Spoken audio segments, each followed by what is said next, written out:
A veure, jo en general no li dic a l'estat on patim Espanya. Li dic Regne Borbònic d'Espanya. Espanya és una altra cosa. L'Espanya de la República no té res a veure amb totes les seves insuficiències i fracassos i tot el que vulguem, no té res a veure amb l'actual estat del Regne Borbònic d'Espanya. No és casual dir-li borbònic, no és ganes de tocar la pera. O sigui, el model d'estat que triomfa en el segle XIX, quan podia haver-se constituït una nació espanyola, que no es va constituir, és el model borbònic de l'Estat.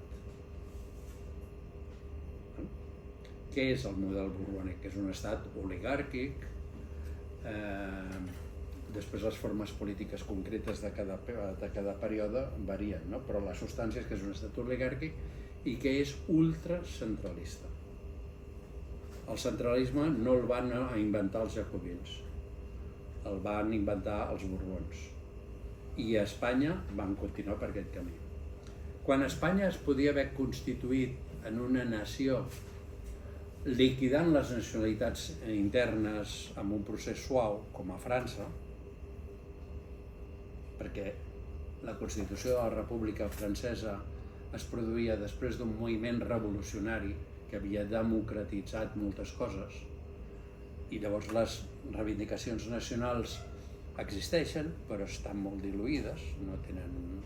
En fi, a la Catalunya Nord, mireu el que voten, no? En fi, voten la versió més ultranacionalista francesa, la majoria de Catalunya, per desgràcia. Però el model francès és aquest, la Constitució de l'Estat. A Catalunya, a Espanya, això comença a 1812. Què passa a 1812? En les Corts de Cadis, no? Fan una Constitució, l'anomenada Pepa, que era la versió més moderada de la Constitució francesa, la del 91, no la del 93, que es fa en període ja radical de la Revolució, la del 91, és a dir, vot censitari, en fi, molt, o sigui, que les masses s'enteren de lo que passa però que no meten mano, en fi, però era l'inici. Quant dura aquesta Constitució que podria haver sigut l'embrió d'una identificació entre l'Estat i la nació espanyola? Quants anys dura? Aquí hi ha gent que ho sap. 2 anys. 2 anys. En fi. I assediada. Sí, en fi.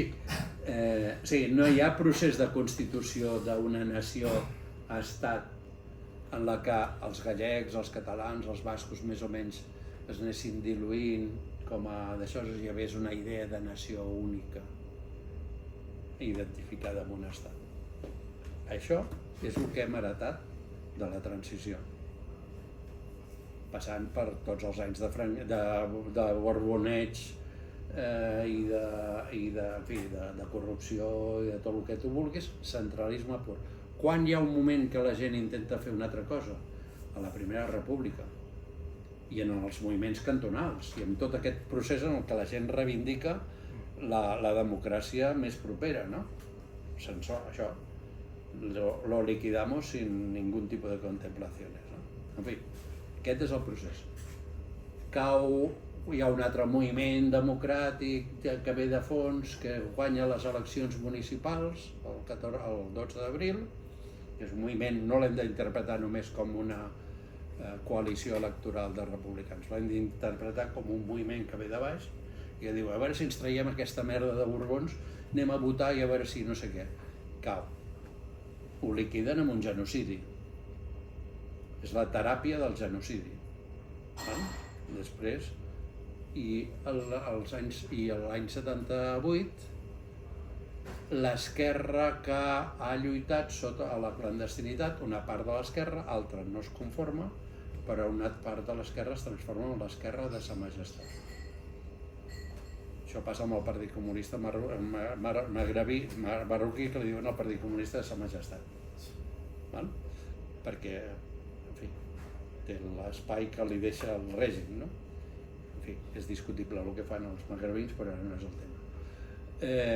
Es transforma en l'esquerra de la... I llavors, per tant, estem en un estat borbònic, centralista, que irremisiblement comporta que els moviments nacionals de les nacions oprimides tinguin un auge i tinguin un paper.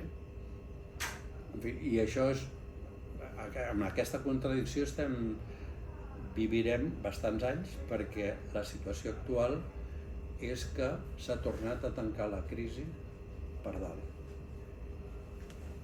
Per tant, tenim, ja que no estan els joves aquí, a lo millor 40 anys més de règim.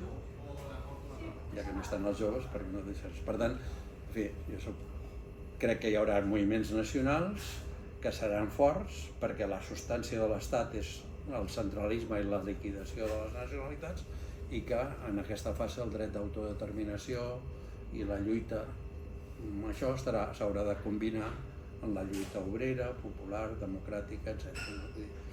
Què passarà? Pues, no sé, com us he dit, a mi em queden 3 telediaris, o sigui que ja us ho anireu fent. Bé, no t'he convençut, però... No, que sí, però... Tampoc no es tractava d'això. Que també l'experiència de Podemos i l'esquerra també sembla que ha fracassat. A part de la crisi es va obrir el 2008, en la crisi del 2008 s'obre una crisi de règim. S'obren 2 bretxes.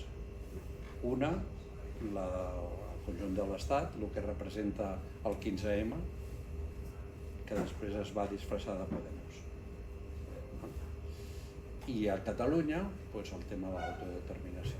Són 2 bretxes importants. Les dues estan tancades.